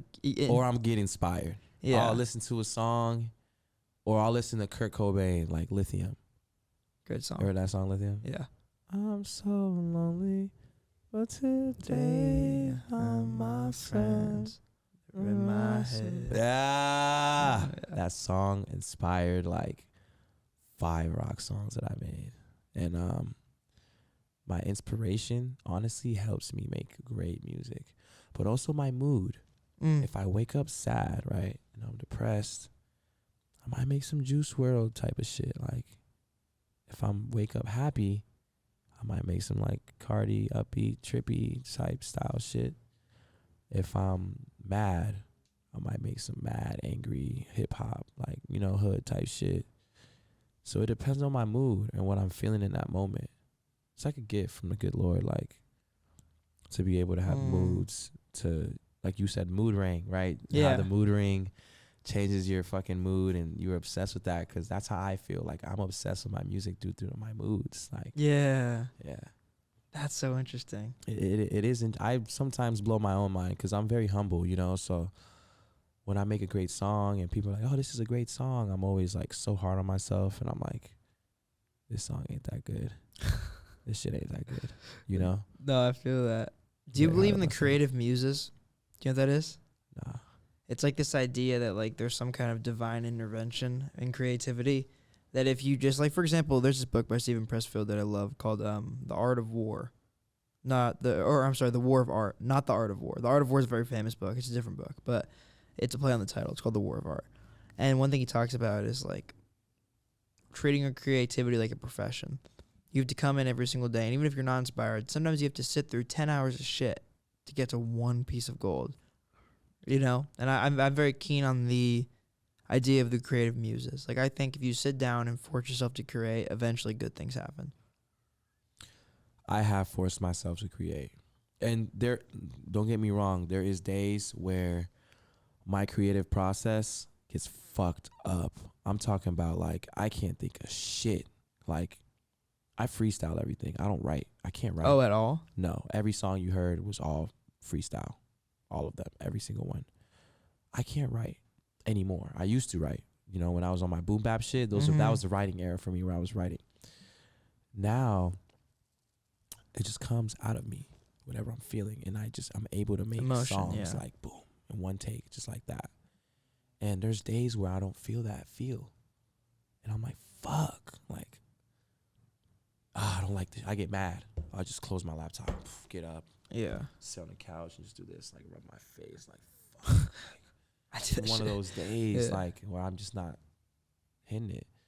But I force myself to make certain songs, and I won't like how it comes out. I won't like it. I'll shelf it, and then 2 months later, I'll literally like play it in the car and be like, "Oh, this shit's actually kind of fire." Like I was underestimating it. Cause I sometimes underestimate my music because I'm very humble, bro. Trust, like I don't look at myself like I'm the greatest ever, but I'm trying to achieve that. But I don't look at myself like that. Well, you can't think of yourself like that, but you want to be that. I think you have to maintain that balance. You know, it's the balance between like I want to be the best, but I don't think I'm the best. Exactly. I don't think I'm the best until you are. I want to be the best. You know what I'm saying? That's exactly how I move. Yeah, exactly. You said that, I mean, earlier you mentioned how, you know, your process is very boom, boom, boom. You can knock out like 10 songs in a day. Yeah. Does that really differ from genre to genre? Or can you do that with pretty much any genre? Yeah. What I tend to do is I'll do like 5 to 10 different genres. The first song will be reggaeton, then the second one will be rock. So you'll make multiple stuff in one day. Yeah, then the third one will be hip hop, then the fourth one will be boom bap, then the fifth one will be hustle song, then the sixth one will be pain, then the seventh one will be punk, and then like that's how I do in my creative process. But your process is the same for the genres? Yeah. Because you freestyle all of it? I freestyle every single one. Oh, so you don't approach them in a different way per se? I just freestyle them. Yeah, I don't approach them differently. I just literally like hear the beat. I'm like, oh, this shit's hard, and then go like spit, and then it'll come out. Boom, done. Next song. Cause Lil Wayne and Tupac influenced that for me. Tupac used to be in the studio, and they used to say like he would knock out like 9s in a session. Yeah. And won't even listen to him. That's insane. He'll just make 9, not listen to him, put it away, start a whole new 9. Lil Wayne, freestyle, boom. I remember watching that shit on BT when he had like his writing pad and he burned it on the tour bus. He's like, Weezy, yeah, baby, I'm done. I'm no longer writing music. I'm freestyling everything from now on. That was a really good Lil Wayne impression. Yeah. I freestyle it from now on. From now on, you heard me, baby. You have a really good Lil Wayne impression. That's funny. Birdman Jr. Oh, come on. That's like the early Wayne. You ever think about, sometimes I think about like the progression of rap and how like you can make family trees, you know? Like you think He's the Godfather. Yeah, but the thing is like there's different like families, you know? You have like the Birdman to Lil Wayne family, and then you have like the one I think about a lot is like the Jay-Z to Kanye to Travis Scott to Don Toliver. That's like 4 generations right there. Yeah. That all, because like, you know, there's no Kanye without Jay-Z. There's no Travis Scott without Kanye. There's no Drake without, honestly, there's no Lil Wayne, Drake, or Kanye without Jay-Z. Well, yeah, but Wayne kind of fits into that, or not Wayne, Drake kind of fits into that Wayne family tree. Yeah. I think of him in like 2 different family trees, you know? He reminds me of Kanye a lot, though. Who? Drake. Oh, yeah, I think so, Drake too. Drake gives me like Kanye vibes, which is how he raps, but you're right, though. He's under the Wayne tree because Wayne is his fucking master. It's like his OG. It's like Master Splinter and the Ninja Turtles. Yeah, but it went like Birdman to Wayne, Wayne to Drake, and like, you know, there was like Young Money, too. But it's like, it's like a family tree thing. Yeah, that shit's crazy. That was a good timing, the Young Money era. Yeah, cool. Hell yeah. We were talking before how, you know, Wave from VHS Boys. I want to ask you. So Shout out Wave, Shout man. out Wave, man. VHS boys, man. They go fucking crazy. hell yeah, they're ridiculous. But so we're talking about that. I was curious, like so you mentioned that you went to the Bay this year, right? Yeah. And I was in the interested Bay. in that because that's like where I'm from. The Bay was dope. I want to explore it more. Mm-hmm. You guys know Larry June? Yeah, of course. So I found Larry June just last year. Really liked his music. It's like it gives me like rich nigga music, you know, like Wiz Khalifa style with I Cardo, could see Cardo that, yeah. beats, you know. Chill, like laid You back. guys heard that song 6 p.m. in Sausalito? I want to go to Sausalito, man. Oh, So Sausalito. bad. Dude, one of my dreams, I've always said, like, when I'm rich, I really, really want to live in Sausalito. It's beautiful. It's gorgeous, man. The thing about Sausalito, though, I do feel like it's like the city, but without any character. And I mean, that's like a great place to live. And I think I would love to live in Sausalito. It's beautiful. It is gorgeous. But I don't feel like that city has that much character. I feel like it's all people that want to live in San Francisco, but like don't want to live in with the problems that San Francisco has. Right. So it's kind of like the gentrified version of San Francisco. But nonetheless, it's still like insanely gorgeous, and I would love to live there. I want to say something crazy. Like before I moved to California, I took my manager took me on a vacation. So we went to Half Moon Bay. Oh, Half Moon Bay is I beautiful, stayed at the man. Ritz-Carlton in Half Moon Bay for a week. And we were eating like 5-star dinners every fucking day. And I went to this cliff at Half Moon Bay, and I was just seeing a rainbow. It was so fucking gorgeous.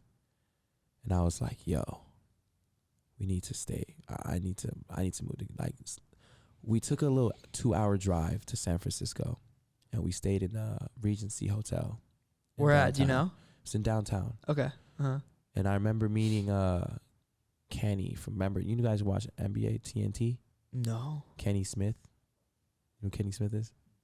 All right, so you might not know who he is, but he's like an interviewer or like a analyst. I remember seeing him there, and I was like, and went to San Francisco Pier. I saw the Giants Stadium. I fell in love with San Francisco. That moment I stepped off the plane, bro. The moment I stepped off the plane, I was like, I felt like I was in a dream. I was like, oh my gosh, this is so beautiful. There's nowhere like it on Earth. I can't believe I was living in the East Coast my whole life. I was like, what the fuck have I been missing in my life to come here at 22, 21? I mean, I'm still grateful that I made it out, made it to Cali at 22. But I'm like, what the fuck? This is gorgeous. San Francisco's so beautiful. I'm like, oh my gosh. I remember seeing the trolleys going up the hill. I went to Cookies, San Francisco, smoked my fat ass blunt, that good gas, them hybrid sativa indica, smoking. I quit smoking this year, by the way. Good for you. Trying to see where my sober mind will go. But when I was smoking heavy weed, oh my gosh, I love San Francisco. So dope. And that's what geared the spark to come to LA. After that, I came back the next month and moved. I'm like, next month I'm moving. I don't care. It's happening. So how you talk about New York is how I feel about San Francisco. Because So the city beautiful. is like, to me, I haven't seen the world, man. Like I've been to like a couple different states. Like I haven't seen anything. But I could never, ever see myself feeling the way about any other city equivalently to how I feel about San Francisco. I can never, ever consider, like I just cannot see myself feeling just the way that I do in SF anywhere else. And I think a lot of that is because like it's a lot of the place where I fell in love with music. I think it holds so many memories for me, and both good and bad. I feel like it taught me very similarly to what you were talking about in New York. The city like made me realize what was possible. Man, for real, living in New York was like, oh my gosh. I've been sheltered off. Yeah. Like, I feel it. because when you're visiting, it's different from actually living there. For sure. I mean, I'm from Concord, so I'm from like 35, 40 minutes outside of the city.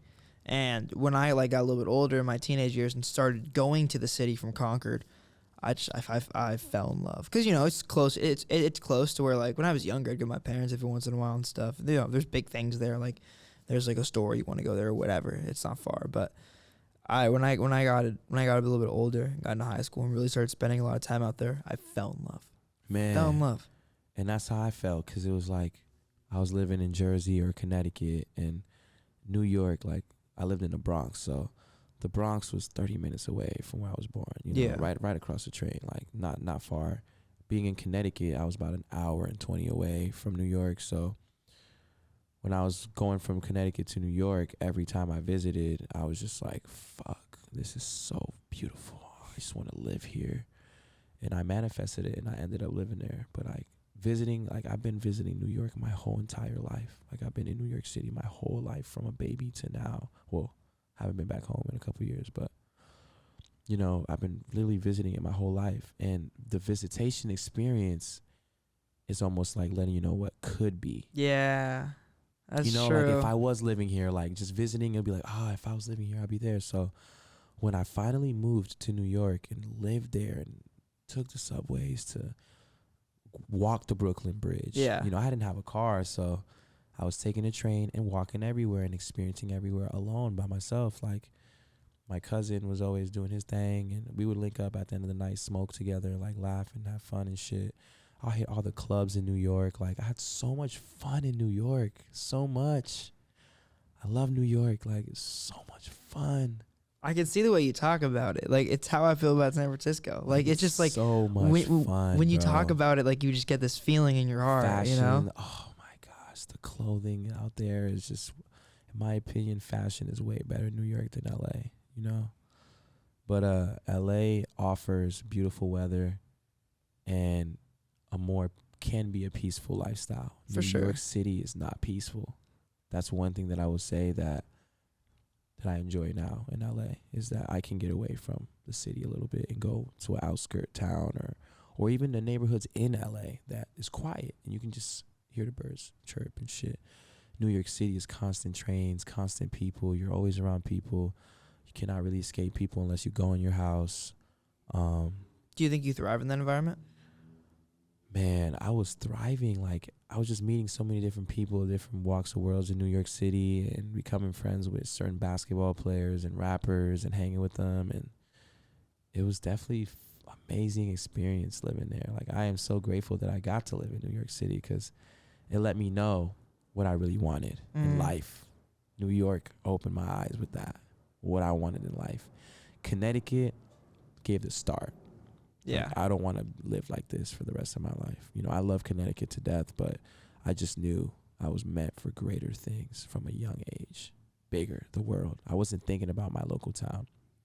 A lot of artists in my local town did influence me, though. You know, Young Vice City, Mo Steele, Lonnie X.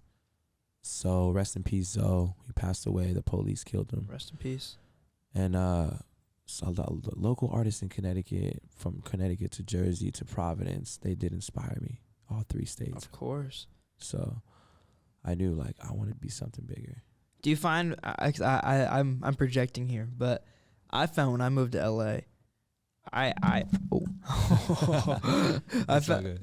found when I moved to LA, like, San Francisco in my head became so, like, I almost didn't appreciate how much I loved it when I could go there every day. You know, I think that killed it for me. When you move across the state, it's like you don't realize how much you're gonna miss somewhere when you're not there. You know, I'd ask you this: when I think of San Francisco, there's like a very specific image that pops in my head. Like when I think of the city, I think of like being right outside of AT&T Park, like close to Fisherman's Wharf, close to the pier, on a day that's like partly cloudy, because every day is partly cloudy in the city, but like very blue skies. And I think just looking down, literally looking down that street, like looking down the pier, you can see, like, I know it so well. There's like that middle aisle on Market Street right there. Or it's not Market. I'm trying to remember which street. AT&T Park is on. I don't know what the actual street's called. Anyway, though, it's like that main drag where all the piers are. And the middle aisle is like very green. It is very green, very, very green grass. And when you take BART in, you stop at Powell, I believe. You have to walk a little bit to get there. And then there's the ferry building. But it's like if you stand like by the ferry building and just look down that strip, there's so many different colors and so many different things there. And I don't know why, but like that visual of like standing at the ferry building and looking down the street and then there being blue skies that are partly cloudy above is my like picturesque, at least in my head, what I think of when I think of San Francisco. Is there like an image that pops into your head when you think of New York? Yeah, where I lived, East 220 of Gun Hill Road. When I lived on Gun Hill, and when I think of New York, the first image that I think of is me walking out of my aunt and my cousin's crib and seeing the train, because the train station was right in front of their crib. Yeah. Which was a blessing in New York, because if your train station's right in front, that means you could just hop off and go right home. Uh-huh. So, train station's right in front, moving under the bridge.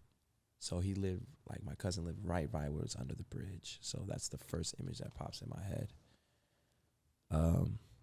New York was just such an amazing experience in my life. I love New York, man. I love the food. I love the women out there. I love the basketball games that I had. Like, it was such a fun time in my life. And when I think back on it, I miss a lot of it. I miss New York. You know, I got to come back and visit soon.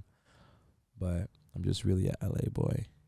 If you like were to transport yourself 5 years into the future, what do you think are the things that would stick out in your head most about where you are now? Like, you know how you're talking about New York right now? You're like, I miss this, I miss this. If you could go 5 years in advance and ask 8400 Jet what he misses about 2023 8400 Jet in LA, what do you think you'd miss? First and foremost, I really love LA as well. It's like my second home. I don't really feel like I would ever leave, but I would probably just buy cribs. I'll buy a crib in New York. I'll buy a crib in Connecticut by the water. I'll buy a crib in Jersey where I was born. I have multiple houses so I can travel. When I'm there, I could just, mob there. But I would say 5 years from now, I see myself being a millionaire. And what I would miss about LA would be the weather, number one. 80 degrees in January, or 80 degrees in November, December, January, February, every once in a while. And just how big the entertainment scene is. The entertainment scene here is so huge. Just don't know who you're going to run into. Yeah. And I think that's what keeps people here for a very long time. That's the jet sound right there. That's that jet sound. But I think that's what really keeps a lot of people here, is the fact that there's just so much opportunity. New York is the same. There is much opportunity in New York. Honestly, many artists stay in New York because a lot of the labels are in New York. But it's a pick your poison. Yeah. Would you rather be in LA or be in New York? My poison, I grew up in the snow my whole life, snowstorms, weather storms. That kind of solidifies my decision of why I'm staying on the West Side. I'll probably be a West Coaster from now on. But I really just would miss I'll say mostly, it's a hard ass question, bro, cause Thanks.